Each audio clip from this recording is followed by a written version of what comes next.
What's up, Mount Clemens?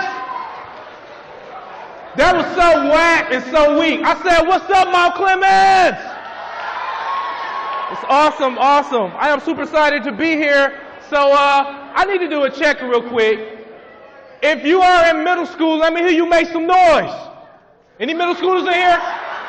Ain't no middle schoolers? All right, we got that out the way. Where my ninth graders at? Make some noise. Woo! All right. Where are my sophomores? What's up, juniors? Where you at? Y'all deep up in here. Where my seniors at? Seniors, what's up? Y'all let the juniors like outdo y'all. What's up with that? That's crazy. All right. So, check it out. My name is Lon C. I'm a hip-hop artist, and I'm a speaker, right? And so here's the thing. You cannot put a mic in a rapper's hand unless he spit bars. Am I right? Don't act like y'all don't know what I'm talking about, right? You cannot put a mic in a rapper's hand and not expect him to spit bars. So here's what's going to happen. We about to rock a song. We're going to start this off right, okay? I need y'all up on your feet. Don't stand there. Don't sit there and look at me. Get up. Stand up.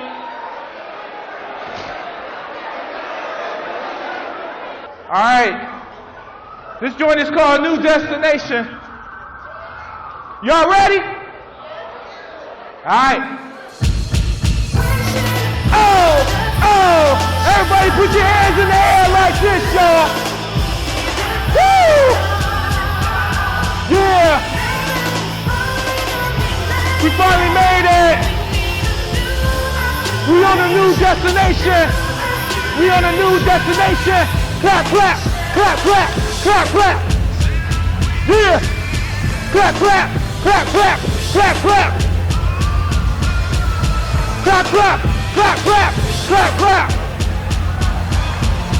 Yo, it's kind of funny how the story goes. A little kid with a dream and a bunch of goals. Thick glasses, funny nose. I was poor, couldn't get the brand name clothes. New shoes, but that style was considered old. Everybody else had the newer ones. Bad acne, a little bit pigeon-toed, but I had dreams and my face on the centerfold. So I got older when I grew, passed through high school, now your boy on the move. A few jobs, but it just wouldn't do. My dreams are much bigger, I will not lose. The death coming threes and my time could be soon. Gotta learn how to play the cards, learn how to choose. Walk the tightrope, no grip with my shoes. Past my next goal, now it's in my rear view. Trying to stay humble when the world's so cruel. Keep my head to the sky, turn up on the full time. Oh, y'all having fun out there, Mount Clemens? Let me hear y'all make some noise. Woo! Yeah, check it out. Like I said, we on a new destination. We on a new destination. Clap, clap, clap, clap, clap, clap. Yeah, clap, clap, clap, clap, clap, clap. Y'all ain't ready. Clap, clap. Clap, clap, clap, clap. Yo, started from the bottom, but I'm not from the grassy. Climbing up the mountain, watching everybody pass me. These record labels won't draft me, cause I won't do everything that they ask me. Independent, I'm a one-man disaster. No time to make hits, I'm too busy making classics. What up, Drake? We gon' show them how to master life and business. Splitting numbers like fractions. We stick together like twins. Siamese, Wayne and Baby Dre and Snoop. 9-3, I'm so deep, need a cat scan. Find me, put God first, all the rest behind me. A new breed, so it's hard to find me. I'm a record ball that's exposed, mildly. Make it is what you make it, that reminds me. Every goal I reach is a stepping stone for my feet. Time's up, better switch your posture. We done shook up the game, now we taking that hot shit. Make some noise, y'all. Woo! Y'all wasn't expecting this in the morning, were you? Yeah, I already know. Yeah, we on a new destination. Yeah, we on a new destination. Sounds so good. Put your hands together.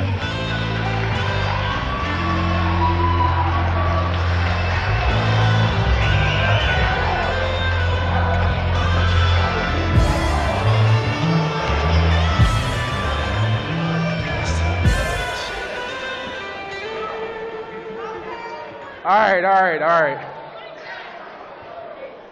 already know what y'all thinking. Like, what could possibly happen next after that, right?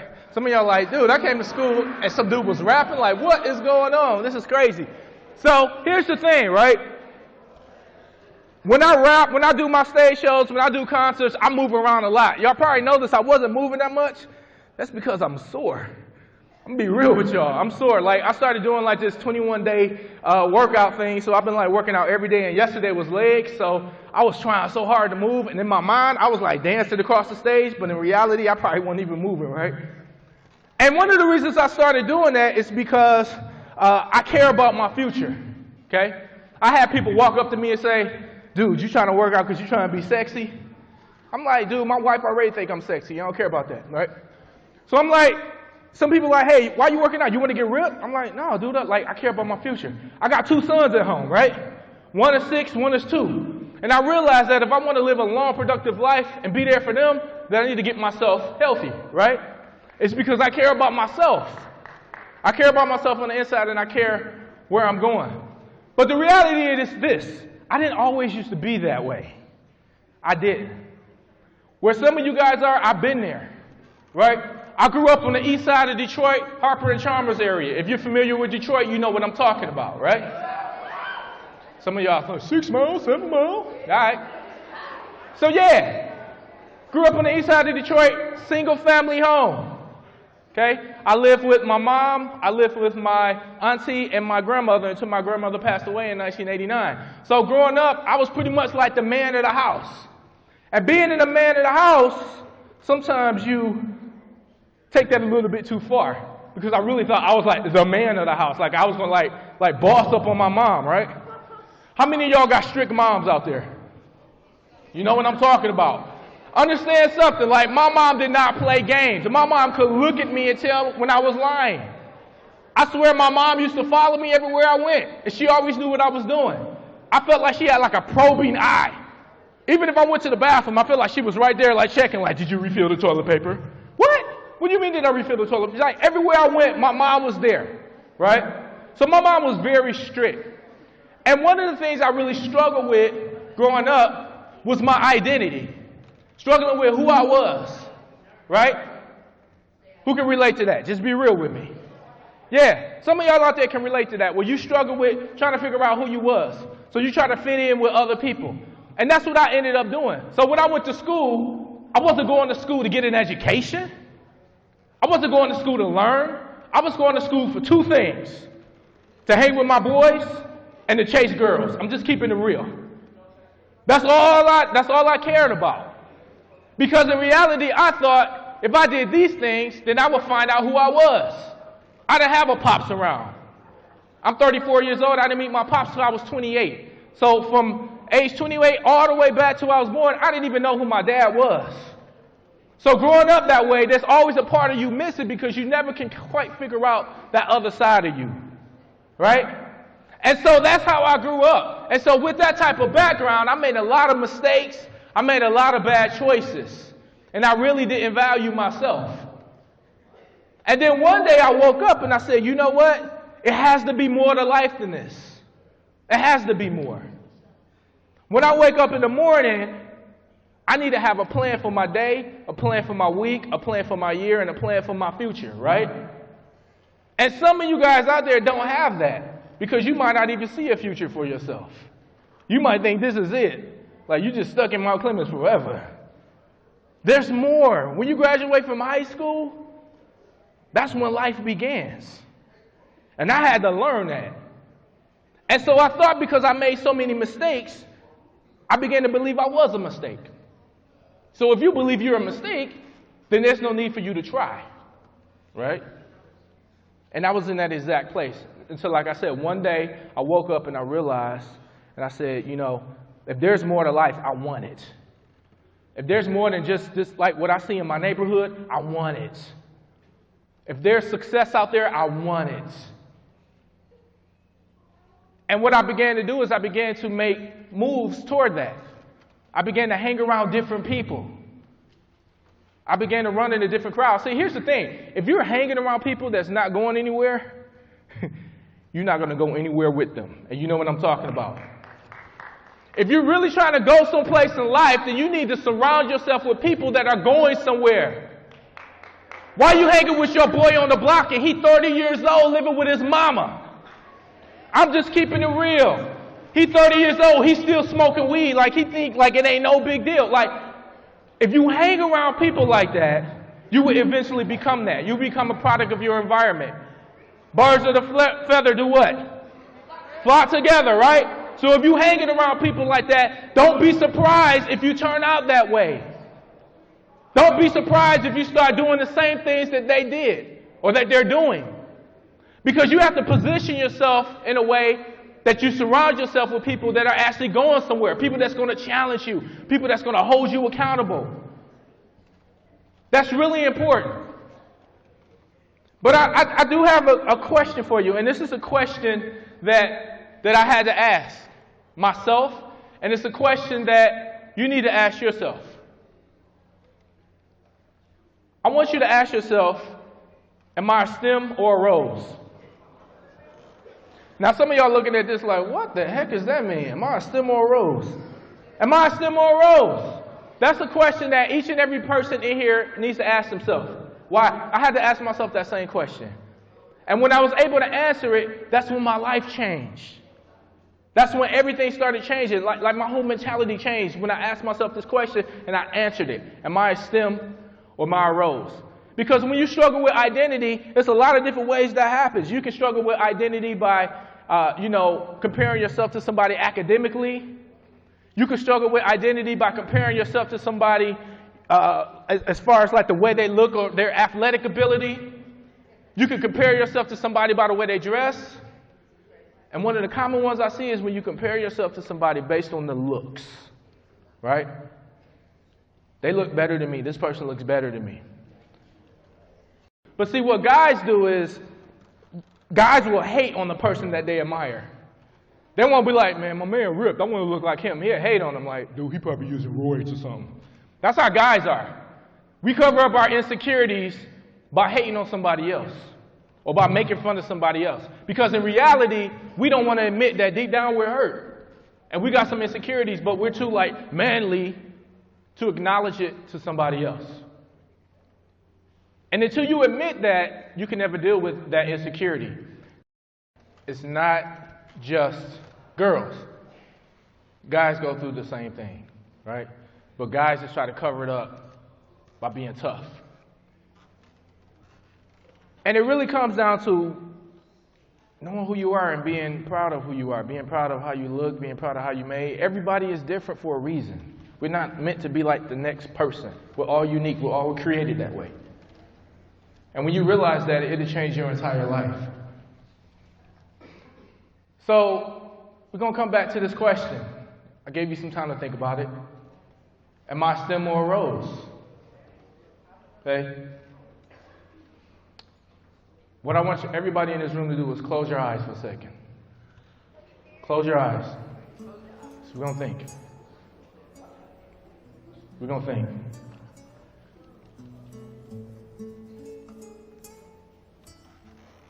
Everybody in this room is unique.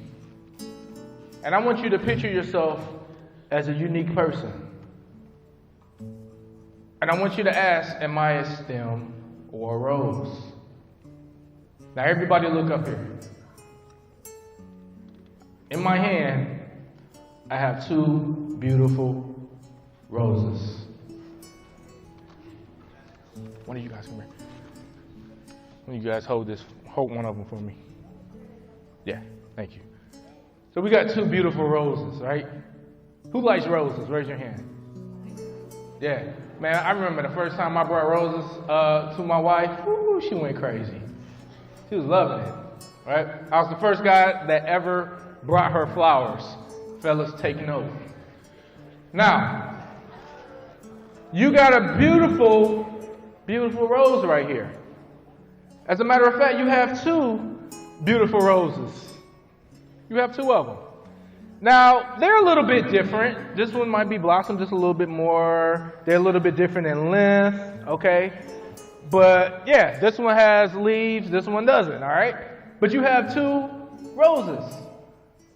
And I like to think of each one of us as beautiful as a rose. Seriously.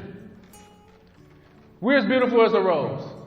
And this rose doesn't take away from that rose, and that rose doesn't take away from this rose, even though they're both are different. Now follow me. Now, here's what we do as people. We can't accept the fact that we may look a little different than somebody else, so we compare. Can't be two beautiful people with two beautiful roses at the same time, right? You got to compare. And so when you compare, what you begin to do is devalue yourself. So just like you see this rose, every time you devalue yourself, you start stripping away the beauty, piece by piece. And some of y'all are there right now. You begin to devalue yourself to the point where you don't think you're worth anything, right? And so what you end up doing is leaving yourself feeling like you look like this. Now, thank you. You got a rose and you have a stem.